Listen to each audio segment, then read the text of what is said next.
जैसा कि आपने पिछले एपिसोड में देखा कि जब कावेरी ने सोना को उसके पापा के बारे में बताया तो सोना हैरान थी। उसे कुछ समझ ही नहीं रहा था। सोना की आंखों में आंसू आ गए और वो जोर से रोने लगी।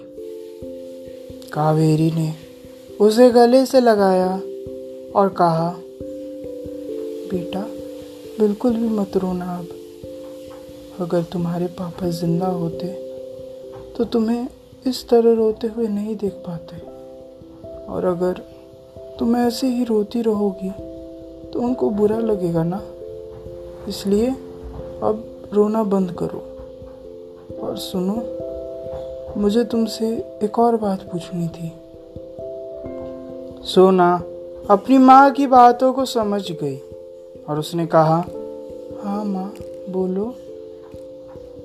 कावेरी को बड़ा अजीब लग रहा था, पर फिर भी उसने राजीव की सारी बात उसे बताई।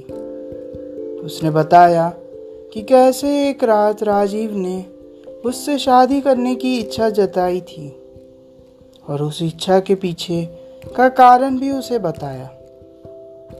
कावेरी ने आगे बढ़ते हुए कहा, देखो सोना, अगर तुम कुछ फैसला दोगी तभी मैं आगे सोच सकूंगी, वरना। सोना अपनी माँ की बातें सुनकर दंग रह गई थी। उसने जो कुछ भी सुना उस पर विश्वास नहीं कर पा रही थी। इसी बीच किसी ने दरवाजे की घंटी बजानी शुरू कर दी। कावेरी तुरंत दरवाजा खोलने चली गई। जब उसने दरवाजा खोला तो सामने वही शख्स निकला जिसकी उसे उम्मीद थी।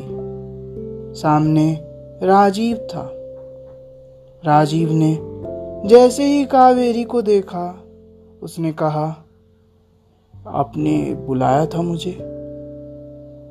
कावेरी ने कहा, हाँ अंदर आओ। राजीव जैसे ही अंदर आया, कावेरी ने बोलना शुरू किया, देखो, तुमने मुझसे जो कुछ भी बातें की थी उस पर मैंने तुम्हें कुछ ज़्यादा डांट दिया था। उसके लिए मैं तुमसे माफ़ी मांगती हूँ। राजीव ने जैसे ही इतना सुना था कि वो मन ही मन बहुत खुश महसूस कर रहा था।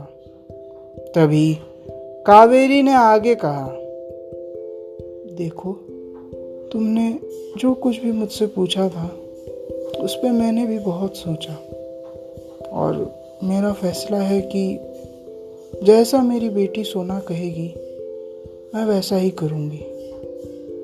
ये सब जैसे ही कावेरी ने कहा, वहाँ मानो सन्नाटा छा गया हो।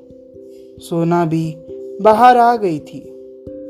वो अपने राजीव अंकल और अपनी माँ को एकटूक नज़र से देख रही थी। क्या सोना का जवाब हाँ होता या जो कुछ भी रानी ने कहा था वैसा होता? आखिर क्या होने वाला था आगे की कहानी जानने के लिए सुनते रहिए धोखा एक नई शुरुआत आदित्य के साथ। मिलते हैं एक नए एपिसोड में।